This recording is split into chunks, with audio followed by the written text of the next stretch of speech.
Sir Gerald Kaufman. Madam Deputy Speaker, I was brought up Jew and a Zionist. On a shelf in our kitchen was a tin box of the Jewish National Fund, into which we put coins to help the pioneers building a Jewish presence in Palestine.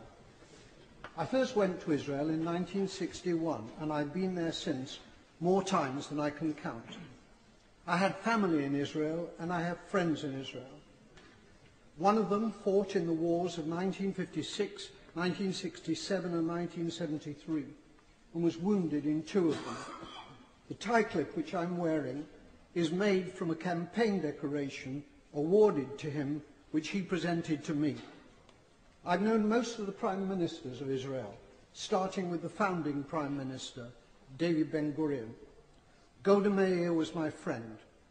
So was Yigal Allon, the Deputy Prime Minister, who as a general won the Negev for Israel in the 1948 War of Independence. My parents came to Britain as refugees from Poland. Most of their families were subsequently murdered by the Nazis in the Holocaust. My grandmother was ill in bed when the Nazis came to her hometown of Stachov. A German soldier shot her dead in her bed. Madam Deputy Speaker, my grandmother did not die to provide cover for Israeli soldiers murdering Palestinian grandmothers in Gaza. The present Israeli government ruthlessly and cynically exploit the continuing guilt among Gentiles over the slaughter of Jews in the Holocaust as justification for their murder of Palestinians. The implication is that Jewish lives are precious, but the lives of Palestinians do not count. On Sky News a few days ago, the spokeswoman for the Israeli army, Major Leibovich, was asked about the Israeli killing of, at that time, 800 Palestinians. The total is now 1,000.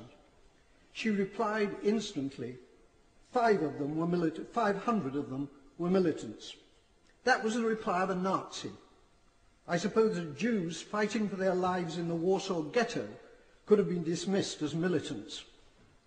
The Israeli Foreign Minister, Tzipi Livni, asserts that her government will have no dealings with Hamas because they're terrorists. Tzipi Livni's father was Eitan Livni, Chief Operations Officer of the terrorist Irgun Tzvai Leumi, who organised the blowing up of the King David Hotel in Jerusalem, in which 91 victims were killed, including 4 Jews. Israel was born out of Jewish terrorism. Jewish terrorists hanged 2 British sergeants and booby-trapped their corpses. Irgun, together with the terrorist Stern Gang, massacred 254 Palestinians in 1948 in the village of Deir Yassin. Today, the present Israeli government indicate that they will be willing, in circumstances acceptable to them, to negotiate with the Palestinian President Abbas of Fatah. It's too late for that, Madam Deputy Speaker. They could have negotiated with Fatah's previous leader, Yasser Arafat, who was a friend of mine. Instead, they besieged him in a bunker in Ramallah, where I visited him. It's because of the failings of Fatah since Arafat's death that Hamas won the election, the Palestinian election in 2006. Hamas is a deeply nasty organization, but it was democratically elected, and it is the only game in town. The boycotting of Hamas, including by our own government, has been a culpable error from which dreadful consequences have followed. The great Israeli Foreign Minister Abba Eban, with whom I campaigned for peace on many platforms, said, "You make peace by talking to your enemies." However many Palestinians the Israelis murder in Gaza, they cannot solve this existential problem by military means. Whenever and however the fighting ends, there will still be 1.5 million Palestinians in Gaza and 2.5 million more Palestinians in the West Bank, who are treated like dirt by the Israelis, with hundreds of roadblocks and with the ghastly denizens of the illegal Jewish settlements harassing them as well. The time will come, not so long from now, when they will outnumber the Jewish population in Israel.